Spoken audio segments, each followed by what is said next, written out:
মাসলা মাসাইল আমি এখানের লোক, আমি এখানের এলাকার লোক না, কতক্ষণ যে সমস্ত শায়েখরা মাসলা দিচ্ছেন এনে কি এখানের এলাকার লোক? এখানের এলাকার লোক, এখানের এলাকার লোক বলেন। অনেক সময়, আমি সার্বিক বিষয়ে বলতেছি না, অনেক সময় ওরফের কারণে মাসালা ভিন্ন হয়ে যায়। একটা কথা বললাম, ওরফের কারণে, প্রচলনের কারণে আপনি দূর থেকে একটা মাসালা দিয়ে দিলেন, এই সমাজে ওই মাসালাটা এখনই প্রযোজ্য কিনা এটা জানে এই এলাকার মুফতি সাহেবরা। ওই মাসালাটা এখানে দিয়ে দিলেন, আপনি দিয়ে দিচ্ছেন, তো আপনি থেকে সৌদি থেকে মাসালা দিয়ে দিচ্ছেন, আপনি মালয়েশিয়া থেকে মাসালা দিয়ে দিচ্ছেন, বিভিন্ন জায়গা থেকে মাসালা দিয়ে দিলেন, ওই মাসালা নিয়ে এলাকায় ঝগড়াঝাটি শুরু হয়ে গেছে। হয়নি এরকম? আপনার মাসলা মাসাইল কি আমরা এর এলাকায় আলেমুলামা নাই? এলাকায় কি মুফতি সাহেব নাই একজনও?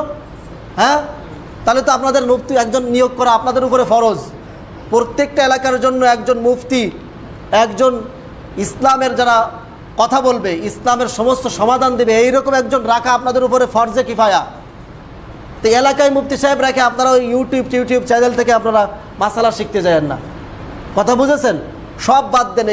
এগুলো হলো ভণ্ডামি, এগুলো হলো আপনার ফিতনা ফাসাদ সৃষ্টিকারী একটা এই মাসালা। এত ভাই আমরা কি মাসালা জানি না কিতাবাদি পড়ে নাই? দলিল প্রয়োজন হলে আসুন দলিল দেখায় আমরা। কত দলিল লাগবে আপনার? কত দলিল লাগবে? দলিল তো সব জায়গায় পেশ করা যায় না। আপনি বুখারী শরীফের কি বোঝেন, মুসলিম শরীফের কি বোঝেন? কন 2 কলম বুখারীর বাংলা পড়ে আপনি কি মাওলানা হয়ে গেছেন নাকি? হ্যাঁ, আপনি আসেন, দলিল যত লাগবে দেওয়া হবে আপনার। দলিল যদি বোঝেন, আপনি সব জায়গায় দলিল বললে তো আপনি বুঝবেন না। ওযু 4টে ফরজ। এখন আমি বললাম ইয়া আইয়ুহাল্লাযীনা আমানু ইযা কুমতুম ইলা সলাতি ফাগসিলু উজুহাকুম ওয়া আইদাকুম ইলাল মারাফিকি ওয়ামসাহু বিরুউসিকুম ওয়া আরজুলাকুম ইলাল কাবাইন। এখন এখান থেকে বাইর করেন তো দলিল 4টা, ওযু 4 ফরজ বাইর করেন। ইমামরা তো এখান থেকে 4টে ফরজ বাইর করে আপনার জন্য সহজ করে দিয়েছে। যদি 4 ফরজ বাইর করে সহজ করে না দিত তো আপনার বাবেরও ক্ষমতা ছিল না এখান থেকে 4 ফরজ বাইর করে তারপরে আপনার ওযু করার। কথা বোঝেন নাই? এরপরে আসেন, আল্লাহ তাআলা বলেছেন মুখ ধোও, ওযুর ভিতরে মুখ ধোও। এখন কথা বলতে গেলে তো অনেক সময় লাগবে। এখন মুখ ধোবেন কতটুক? এর সীমানা কই? কেউ তো এই পর্যন্ত ধুয়ে চলে আসবো, কেউ অল্প একটু ধুয়ে চলে আসবো, কেউ এখানে একটু দিলে এটাও তো মুখ, এখানে ধুয়ে চলে আসবো। আরে ভাই সীমানা কই? কথা বুঝতেছেন না মনে? ওযুতে মাথা মাসে করা। এখন মাথা মাসে যদি কেউ এরকম করে চলে আসে এক চুল, তার মাথা মাসে হয়ে যাবে? আরে ভাই, এই জন্য আপনারা পাগলামি করেন না। যেটা শিখেছেন, হ্যাঁ আমি এখানে কথা বললাম, খেয়াল করেন। আপনারা কি সাধারণ লোক নাকি আলেম? বুঝতে হবে 2 গ্রুপ। একজন হলো ভাই সাহাবা ইকরামের মধ্যে কোনো মাসআলায় সমস্যা হলে সাহাবা ইকরামের ফতোয়া দেওয়ার জন্য আলেম ছিলেন। সাহাবা ইকরামের মধ্যে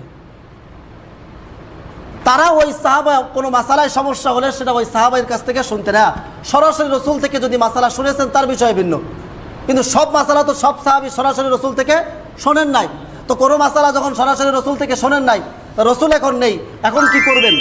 এখন ওই যারা মুফতি সাহেবরা ছিল, মাসলা মাসাইল খেলাফতের পক্ষ থেকে তাদেরকে নিযুক্ত করা ছিল যে তারা মাসলা মাসাইল দিবে, তাদের কাছে মাসলা মাসাইল শুনতেন। কথা বুঝতে হবে। এই কারণে 2 গ্রুপ, একটা সাধারণ লোক আর একজন মুফতি, যারা আলেম ফতোয়া দিতে পারে, সার্টিফিকেট আছে তাদের। এই 2 গ্রুপ। সাধারণ লোকের নিয়ম হলো মুফতি সাহেবের কাছ থেকে ফতোয়া নিবে, নিয়ে আমল করবে। এখন আসেন, আমি এখানে বসে আছি, একটা ভুল ফতোয়া আপনাদের দিয়ে দিলাম, আপনি আমল করলেন। আরে ভাই, অপরাধী কে? কোন অপরাধী কে? আপনারা আল্লাহ জিজ্ঞেস করবে? আপনারা জিজ্ঞেস করবে? এত পেরেশানি কেন আপনার? এত সহজ করে, এত সহজ আপনাদের জন্য। পেরেশানি তো সব আপনাদের। একটা মাসালা আমার মুখ থেকে একটা উল্টাপাল্টা বের হয়ে যাবে, আমি জাহান্নামী। আপনি কিয়ামতের মাঠে আমার ঘাট ধরে আল্লাহর সামনে দাঁড় করে দেবেন, আপনার সওয়াব পরিপূর্ণ সওয়াব হয়ে যাবে। হ্যাঁ, আপনার যদি সেই যোগ্যতা হয়ে যায়, যে যোগ্যতায় পৌঁছে যান যে আপনি যাচাই বাছাই করার যোগ্যতা আপনার আছে, কথা বোঝেন নাই? তাহলে এখন আপনি আসেন যে হুজুর কি বললো একটু যাচাই বাছাই করি। কয়জনের আছে? আপনারা আরবি লুগা সম্পর্কে কয়জন ধারণা রাখেন? উসুল ফিক সম্পর্কে কয়জন ধারণা রাখেন?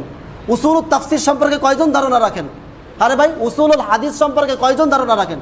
কয়টা হাদিস মুখস্থ আছে সনদ সহকারে? একটু দাঁড়ান না দেখি। আপনি কয়টা হাদিস সনদ সহকারে মুখস্থ আছে? একটু দাঁড়ান না, এই সমাজের মধ্যে দেখি একজনকে 1000 হাদিস বলতে পারেন কিনা মুখস্থ, একটা কোরআনের আয়াত ঠিক করে সহি করে কোরআনের আয়াতের তর্জমা করতে পারেন কিনা দেখি দাঁড়ান তো।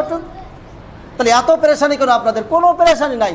হুজুর কি বলেছেন, হুজুর এটা জানি না, ফোন হুজুর এটা জানি না, অথবা নপলা মাদ্রাসায় যান, ইফতা বিভাগ আছে, বিভিন্ন ইরশাদুল উলুম ইফতা বিভাগ আছে, হুজুর এটা জানি না, জানাই দেন বা এভাবে করেন, করতে থাকেন, সব হয়ে যাবে জান্নাতি। আপনি ভুল হয়েছে, ওটা ধরবে কারে?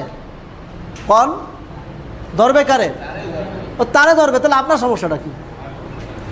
ইউটিউব থেকে কোনো মাসলা মাসাইল নেওয়ার দরকার নাই, যথেষ্ট পরিমাণ আলেম ওলামা আছে আলহামদুলিল্লাহ। এই সমস্ত মাসলা মাসাইল ইউটিউব থেকে নিয়ে যেদিনই এই ইউটিউব আসছে ওই দিন থেকে উলামা, ওই দিন থেকে আম জনতা পৃথক হওয়া শুরু হয়েছে। আরে ভাই, সুন্নত ছেড়ে দেওয়া অনেক পরের বিষয়, হাজারো সুন্নত আপনি ছেড়ে দেন, কিন্তু মুসলমান এক, এটা হলো ফরজে আইন। মুসলমানের ভিতরে পৃথক সৃষ্টি করা জঘন্যতম কবিরা গুনাহ, জঘন্যতম কবিরা গুনাহ। আজকে মুসলমান মার খাচ্ছে কেন? সামান্য হাত তোলা, হাত ছাড়া নিয়ে আজকে মুসলমান ভিতরে পৃথক কেন? টুপি নিয়ে দলাদলির কারণে মুসলমানের ভিতরে পৃথক। মুসলমান মসজিদ পৃথক করে ফেলেছে, এ সবগুলো নাজায়েজ। মুসলমান মসজিদের নাম দিয়েছে আহলে হাদিস মসজিদ, মুসলমান মসজিদের নাম দিয়েছে হানাফি মসজিদ। এগুলো সব জঘন্যতম অপরাধ, কবিরা গুনাহ। এগুলো করবেন না। কেউ আমিন বলতেছে জোরে, কেউ বলতেছে আমে, আস্তে, এই নিয়ে ঝগড়াঝাটি। ভাই আমিন ছেড়ে দেন, আমিনের দরকার নাই, হাত বাঁধারই দরকার নাই, হাতই ছেড়ে দেন, দেখে আপনার নামাজ হয় কিনা। হাত বাঁধা সুন্নত, নামাজের ভিতরে সুন্নত তরক করলে নামাজের কোনো ক্ষতি হয় না। কথা বোঝেন নাই?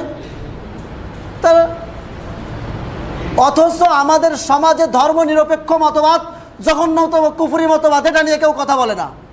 আরে ভাই, রাসূলের জীবনী নিয়ে যা রাসূলের উপরে আঘাত করা হচ্ছে, ওই সমস্ত শায়েখরা একবারও এই ব্যাপারে কোনো প্রতিবাদ করে নাই। খালি আছে মুসলমানদের কিভাবে পৃথক করা যায়, ছোট্ট ছোট্ট মাসালা নিয়ে মুসলমানদের কিভাবে পৃথক করা যায়। এ কোন ধরনের কথাবার্তা? এই শায়েখ থেকে আপনারা সবসময় বিরত থাকবেন। এই সমস্ত শায়েখরাই মুসলমানদেরকে পৃথক করেছে, এবং যার কারণে আস্তে আস্তে মুসলমানরা এখন অবস্থা করুণ পর্যায়ের অবস্থা আমাদের। হ্যাঁ, ঘরে ঘরে আমরা মারামারি করতেছি ভাই ভাই, কি নিয়ে?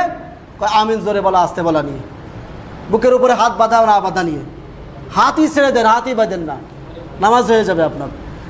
এই জন্য আপনারা জেনে ইসলামের পথে আসেন, ইসলামের অনুশাসন মানে ইসলামের যেটা বলেছে একটা সপ্তাহ, আপনি একটা আপনার নিজেকে একটা করেন যে আমি একটা সপ্তাহ আমি পুরা ইসলামের মধ্যে চলবো। একটা সপ্তাহ চলেন তো দেখি। এত বড় বড় কথা বলেন, এত বড় বড় কথা বলে, কিন্তু নিজের 3 হাত বডির মধ্যেই কিন্তু ইসলাম নাই। আপনি এক সপ্তাহ আপনি দেখেন, একটা সপ্তাহ আপনার ব্রেন ইসলামের বাইরে যায় নাই, আপনার চোখ ইসলামের আইনের বাইরে যায় নাই, আপনার ঠোঁট আপনার মুখ ইসলামের আইনের বাইরে যায় নাই, আপনার হাত আপনার পা আপনার বডি আপনার লেবাস, আপনি 3 হাত বডির মধ্যে আগে ইসলাম একটা সপ্তাহ দেখান, ইনশাল্লাহ আপনার জীবন পরিবর্তন হয়ে যাবে।